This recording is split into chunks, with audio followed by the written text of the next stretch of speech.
feel like if I had my choice of like hosting an event, I would just not host a crypto event. Oh, wow. Welcome to Web3 and Waffles, episode 2. And like any show that I make, the whole premise goes out of the window by episode 2 because we don't have any physical waffles to eat. Logistically, it didn't work out. But we have this digital, very generic waffle. And I'm sitting here with Emily. Hello. From Scroll. We'll talk about that soon. But Emily, I guess I'll start. If you were eating a generic waffle like that, what would you have on your waffle? What would I have on my waffle? I feel like I'm pretty simple, just like butter and syrup. You could put anything on your waffle. You could put anything. I mean, so I'll give you a little fried chicken. Oh, okay, chicken and waffles. Yeah, I don't think they do that here in Brussels. No, I know. I'm trying to like see what is culturally relevant for Brussels. Well, I had the first episode, not to rub it in your face or anything, but I had a pistachio waffle and an Oreo waffle. I see. Which so is still downstairs, by the way. I don't know. There's an element. I should have just brought that old waffle up here. Oh, it was so gross. I don't know. Yeah. I don't know. There's like an element of like, do I hack it and I ask for like a brownstone in New York on my waffle? Yeah, there you go. That's really culturally relevant. Yeah, that's what I want, really. Anyways, so we'll start asking the most important questions. Cool. What's the love with the frogs? Why frogs? I get that question a lot. I mean, okay, essentially, I've been a frog lover since 2020.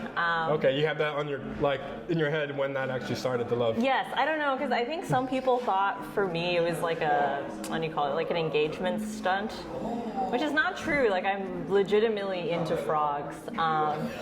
Basically, it was 2020. Just for the engagement? Like what? No, I mean some people. I'm gonna close this. Oh yeah, you don't really need that anymore. But you can show the waffle, the frog. Yeah. So I have frog stickers. No, I mean because it's like kind of random and not totally relevant. But it was basically Instagram started serving me frog content that was just really relatable. All right. So I shared it with my sister, and my sister shared it with me, and then I've been frog pilled since. And then when it comes to like frogs on Twitter, I was just like, I don't know, I cope with like work when I'm really stressed by making memes. All right, and frogs. Frogs are therapy. Frogs are therapy for me, and I was like, oh, this is kind of cool. And then I just like posted them, and it got good engagement. So I've been into I mean, frogs are pretty universal, I would say. They're like a vibe. Like Pepe's a frog, obviously. Yeah, that's definitely out there. Yeah. I don't know. There's a frog community on Instagram, and it's very, what do you call it? These are frog collectors. They have they just love frogs. Yeah, they love frogs. They like post about frogs. They collate frog memes. I think it's like a very, what do you call it?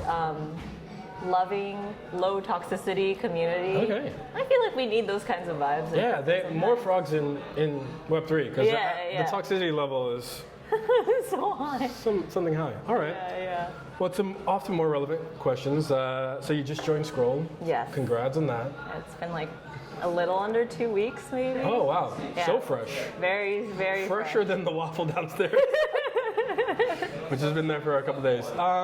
Cool.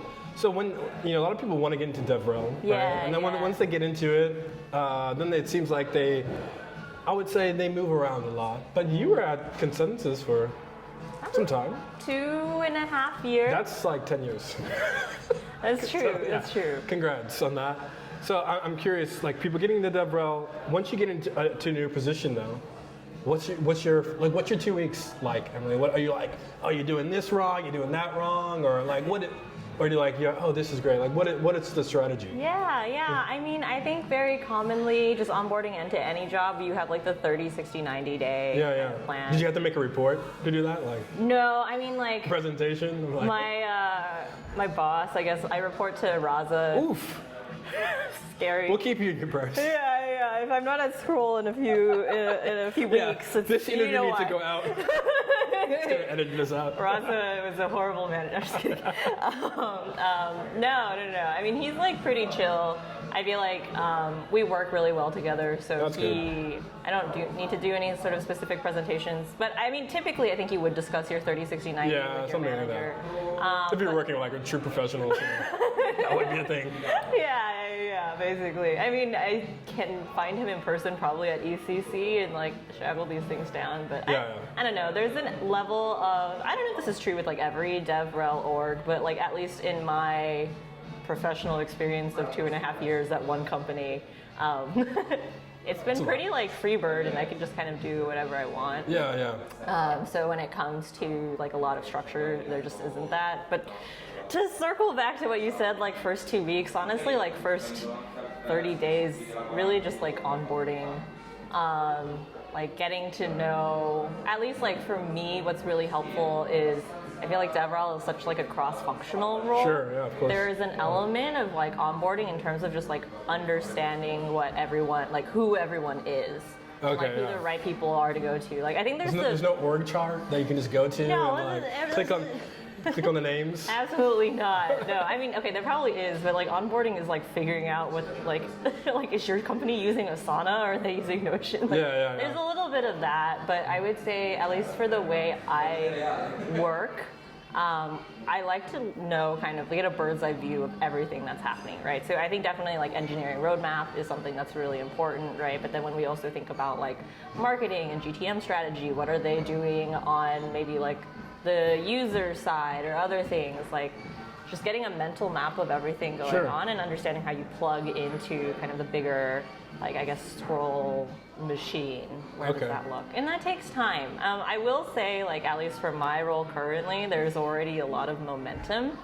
So onboarding is kind of happening at the same time as actual work, which is kind of a thing. It's new for me. But when do you start telling them what they're doing wrong? Like what they're doing wrong? Where they can improve. Let's be political. I mean, I think you can pretty much do that immediately, right? Like for me, I'm very much a stream of consciousness person. Nice. So a thought comes into my head, and just straight into the Slack, Discord, Notion, Telegram, whatever you're using. Yeah, and I don't think there's any like right or wrong time.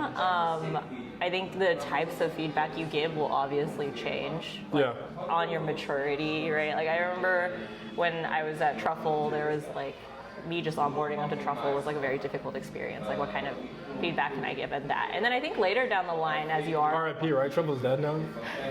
Yes, that was really frustrating. Okay, to be fair. Oh, okay, no, go ahead. No, I can get into it. I remember like I came in and then and they're like, it's dead, and you're like, what? What's dead? Yes and no. So actually I came in probably like a month, like after my 30-day mark, I was like, guys, we need to deprecate Truffle. So it was you that killed it? No, it was not me. It was not me. So actually, I mean... I was like, well, we found the murderer. No. For all the Truffle lovers out there. I think for me, it was like, my impression of Truffle was like, it was the first one. Right? So there was a lot of tech debt, a lot of design decisions that were made that other people were able to improve and build upon. Right? But there were pieces of Truffle that could work independently of like the massive CLI, like the whatever package. That I felt like had a lot of potential, and like let's push that out and pull it completely. Like we should stop being married to it as kind of like a hard hat competitor, right? But and there was movement in that direction. I think there was a lot of love. Things that it was hard to let go. Yeah, like you said, first love. Yeah, first love on the team to make that kind of drastic decision. But I mean, if you want like the true story, I don't know. Hopefully. Yeah. Like, I mean, I'm not here for the fake. Yeah.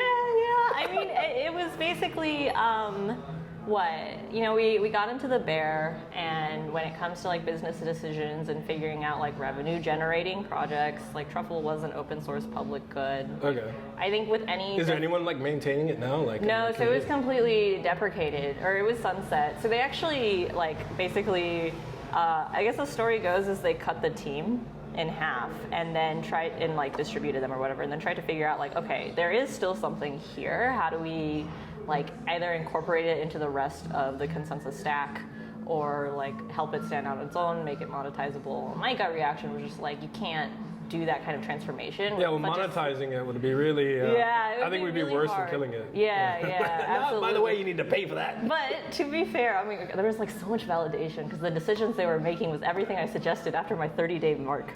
But it was just like, it's too hard to execute with such a slimmed down team. Yeah, and then they just made the decision to sunset, which like I understand.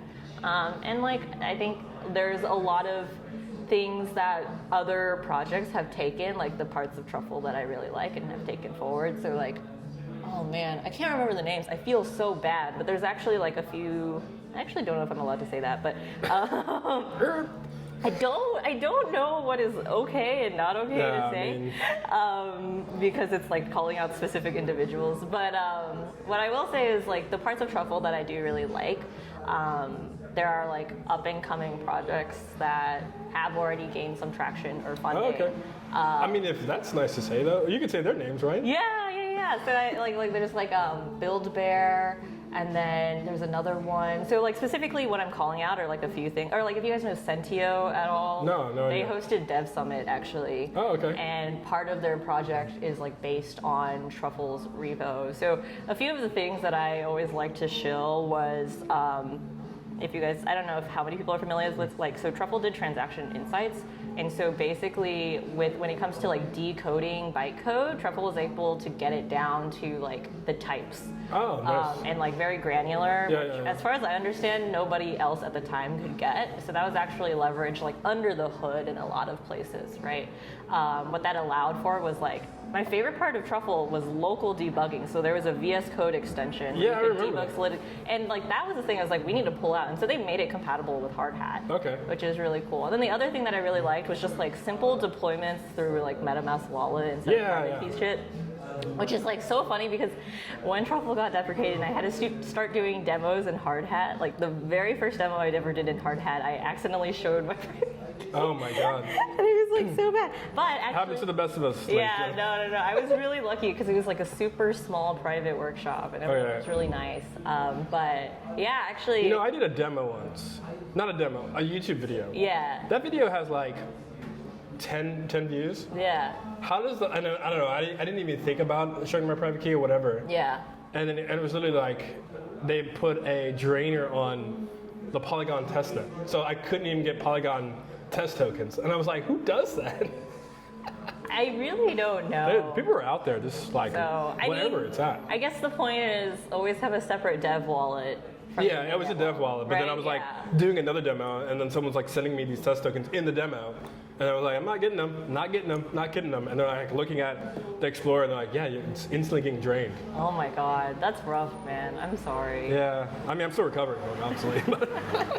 Yeah, but I mean, to that point, like Scroll, I think has built in, and like Raza set up a Truffle dashboard equivalent. Oh, okay. That I'm like trying to carry the torch forward. But yeah, there's stuff like private instances of like blockchains that you can share amongst a team. That was Ganache, for example. So a lot of things that are super interesting. I don't know how we got on this tangent, but no. Yeah. I think you like casually mentioned Truffle, and I was like, oh. Yeah, I mean, I feel like people always come to me for tea for all various things. I mean, you bring it, so. Yeah. So maybe I'll step back though and like just talk about developer tooling in general. Yeah. What do you see gaps in terms of like teams that want to deliver or make a better developer experience?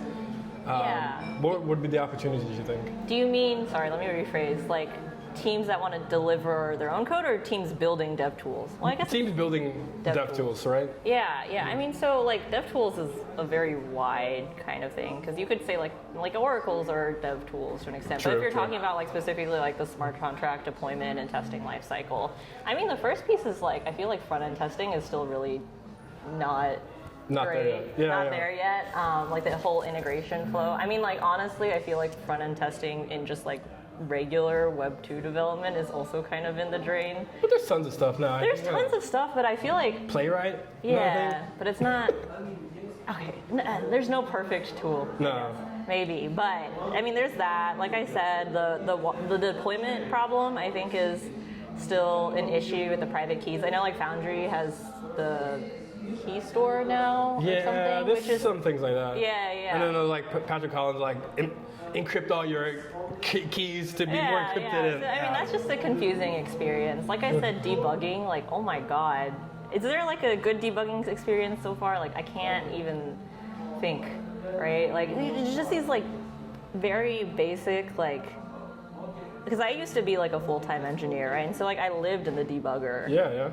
Because I'm very bad at figuring out like, why is my type not equal, and then like stuff like that. Yeah, right. Yeah, but actually I think what's really interesting, at least like from the view of Truffle's history, that is actually relevant now versus before. So I guess a bit of history, when Truffle first came out, or like later in its stage when they were in a place where they're trying to figure out ways to monetize, one of the things they were doing was like exploring like CI, like smart contract. I'm botching the terms right now. Well, like CI/CD or CI/CD, but like for smart contract teams and allowing like collaborative development. I read an article. It was like someone was trying to. Maybe I'll find it. Like there's no DevOps in Web3, and this is like ridiculous because. No, so that's what they were trying to build, but like Truffle came out and like right when it started, so there were no teams that needed that kind of stuff. Yeah. Right. So. Like the way I always framed it, like when talking about the history of Truffle, like I was like, yeah, I feel like they were building cars when everybody still needed bicycles. That's good. Right? Have you said that one before? Because that was really good. You should say it again. They were building cars when everyone needed bicycles, right? Yeah. Slow pan too. Okay, well, you're the video editor here. But yeah, and like I think that's also a little bit of why like other projects, like when Hard Hat came out, were able to identify gaps, such as like just straight up not having console log. If my understanding is correct, like most of the people actually switched over to Hard Hat because console log. Yeah, that was the big selling point. Which was like a very basic tool, and it's like, okay, why are you building DevOps tools without supporting console log print statements, right?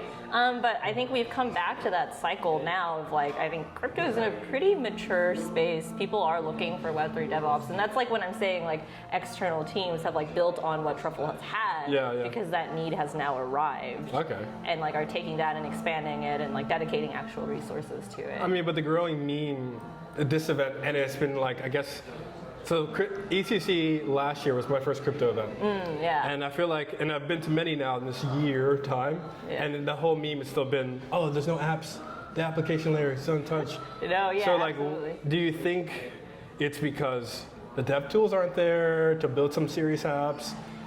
Is it the UX problem? Like, you go to every panel, it's another thing that they say, it's what's causing it. Oh, the cross-chain's not there, that's why. You gotta think about cross-chain. But what do you think? Why isn't? I mean, I feel like people have built scrappily before, right? So I definitely think, at least my opinion right now, infrastructure is there good enough. For sure. To be able to develop like this killer use case unicorn app that everyone is looking for. The last interview, this is the preview of that, they were looking for a ChatGPT moment. This is what I hear. I mean, maybe. I don't know how many hot takes I can give here, but like, I don't necessarily. I think, okay, this is the phrase I've been trying to like shill. That will, I mean, like, kind of drive.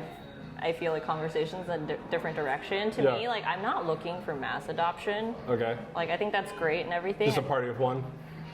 Not a party of one, but I mean like sticky adoption. Sticky adoption. Right? That's. So people love, not many people, but the people who use it love it. Yeah. Is that it? Kind of. Yeah. I mean, like, mass is like everybody. Yeah. Right? But I feel like, how do I phrase sticky adoption? Yeah, I guess it's like somebody, like, okay, for example, I would say like Elden Ring does not have mass adoption. I don't know how many copies are sold, so I can't disagree or agree with you. But like, okay, but like, I mean, like, when we talk about like, people always translate like mass adoption to my mom is using crypto. Yeah, right? It's mom test. It's the mom test, but my mom is not playing Elden Ring.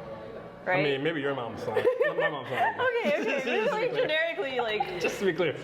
A critical amount of moms. Yeah. The mass mom majority is not. And it's still like, I would say like, RPG games are still a very niche.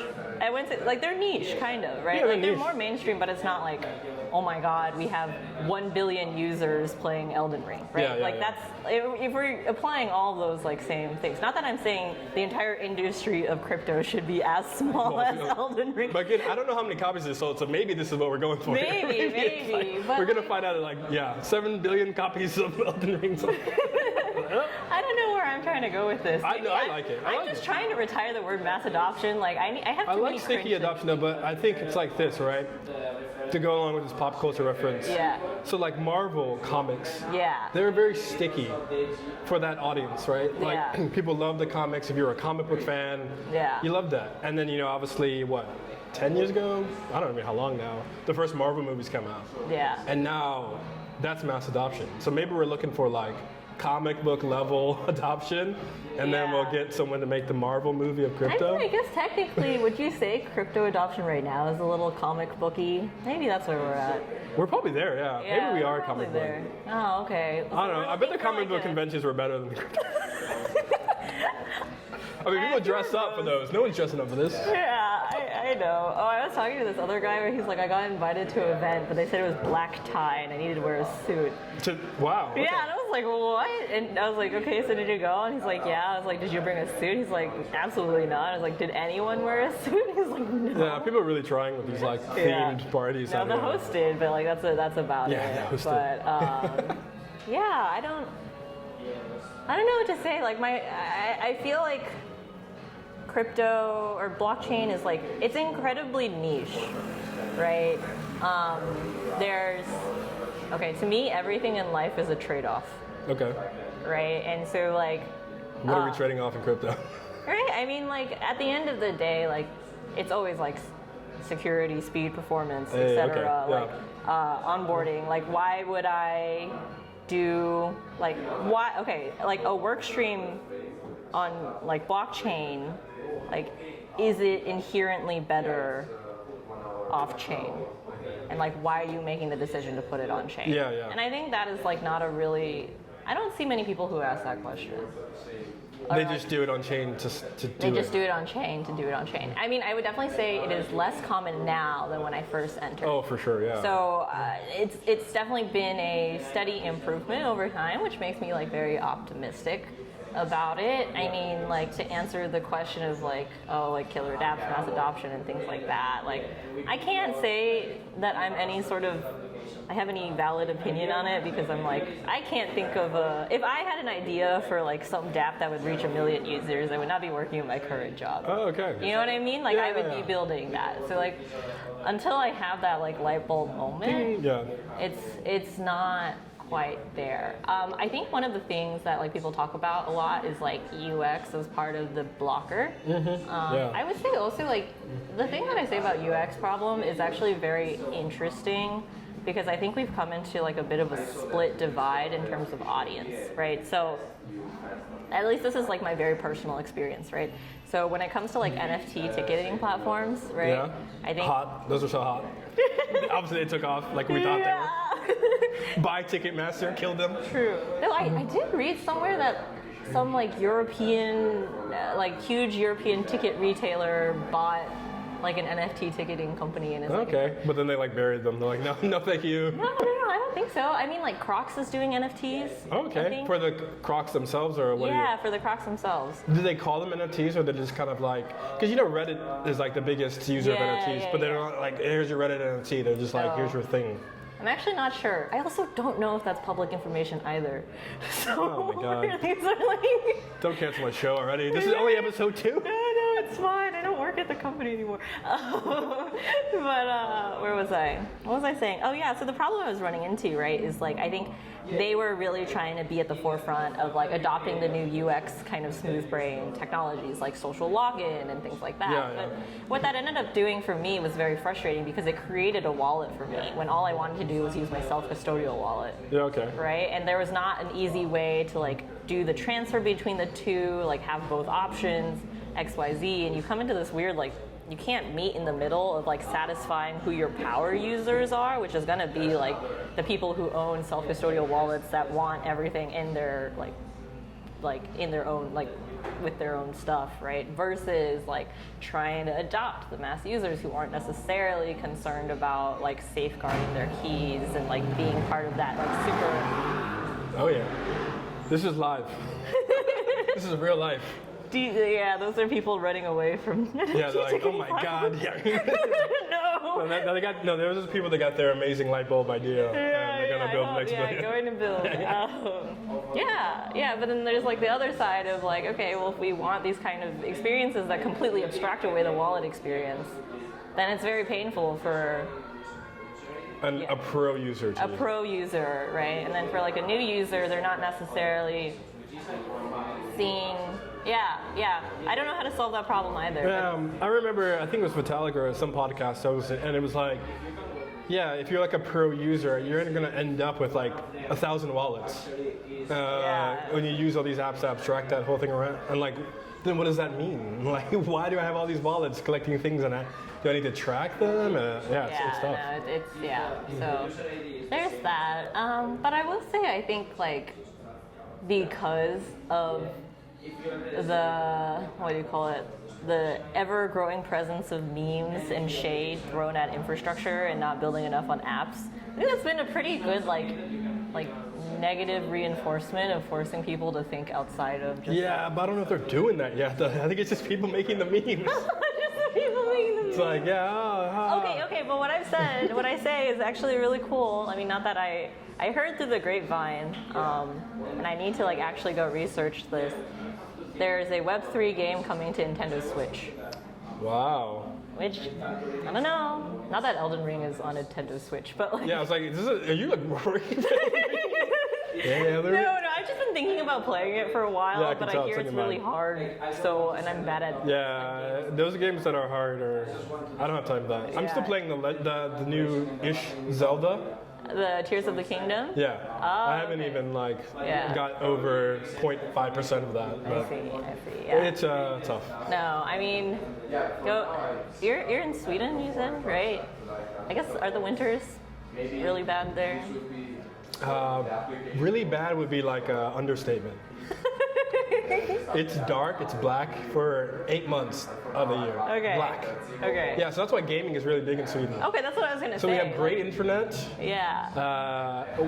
Like a lot of the early esports stars were all Swedish because they basically 8 months out of the year just like sat on their amazing internet in Sweden and played. And it was like socially acceptable because what else are you going to do? Okay, cool. I mean, perfect. That was my suggestion, right? Oh, okay. I had my thumbprint. I was like, okay, if you have trouble.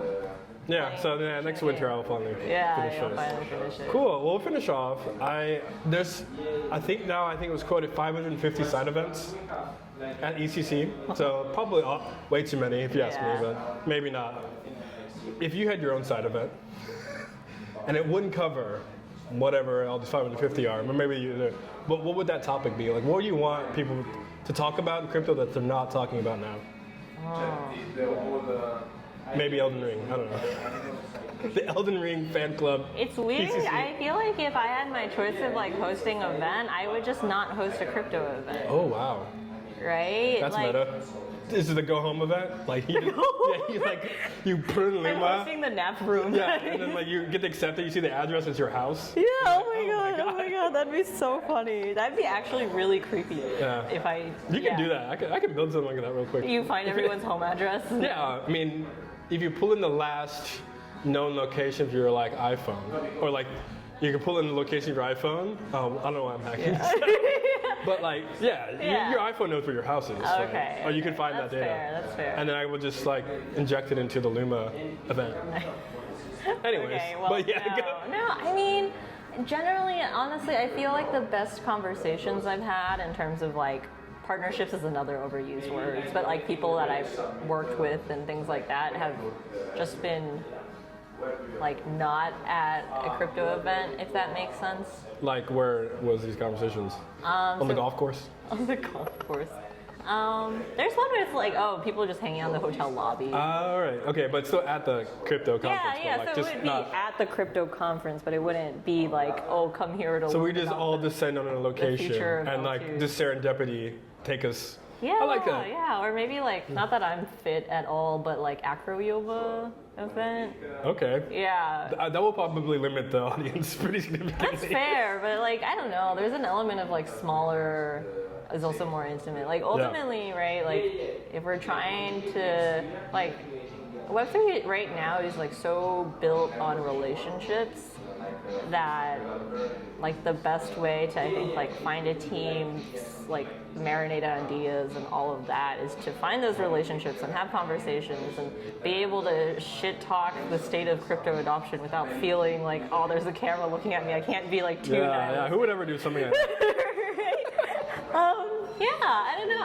It's like, to me, it's like, how do we revive the kind of vibes of like the old coffee houses in Austria? Oh, wow, okay. I was going to say something like that, so. Yeah. Right? Bring in all the philosophers to like talk about their work and things like that. But yeah, I don't know. Because like, I think when it comes to like intentionally crypto-themed event, it ends up being a lot of panels and talks, which are great, but I think the other part of it is like it's always the same panelists. Well, the thing is, every panel that you go to, and someone's like, this is my third panel of the day. Sorry, my voice is getting lost. Like, yeah. Why? Did you sign up for all those panels? Is someone forcing you to? No, and it's like, I don't know. I feel like panels, and a little bit of it is like, it's hard because it's a, I don't know, it's not like a supply chain. It's a problem where it's like, you want to attract people to the panel. Yeah, so you just and so you want to put 7 find people on the stage. That I was in a 6-person panel the other day, and I was like, I don't need to be here. Yeah. No, but it's like, people come to panels because they want to like if you're going to panels because you want to hear what they have to say, right? And typically people want to hear what like quote unquote important people or like people in leadership positions have. I mean, to an extent because they have the most insight, right? So it all makes sense. So I mean, to that effect, right, as a panel organizer, I want to find those people. But it's a very small amount, right? And so it's just kind of, you recycle it. And I think honestly, like probably a good panel is more on the moderator to figure out like the things to talk about. But I don't know how we got into this. But yeah, I mean like... Your side event that you're going to design. Yeah, the side event.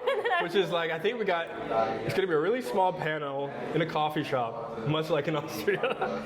And people can come have a chat. Yeah, I mean, I really like unconference style events. Yeah, okay. You know what I'm talking about? It's like, actually my favorite event that I ever went to was one of my very first crypto events. And it was like centered on gaming. All right. Right? But half of the conference was basically, they had everyone write down what they wanted to talk about on like a kind of a whiteboard thing. Yeah, sure. And basically they said, if you want to talk about this, go to that table. If you want to talk about this, go to that table. And then you could like jump between tables if you wanted to, but I think it was like also very helpful in creating a useful panel, because oftentimes also with like events, you have such a variety of audience from different skill levels and interests that it's really hard to like kind of, you don't want to go too in the weeds because then you lose a bunch of people. But if it's very generic, then it's also like, oh, here's another like talking about like, oh, what is the next killer death? Too much infra, like whatever. Like, yep,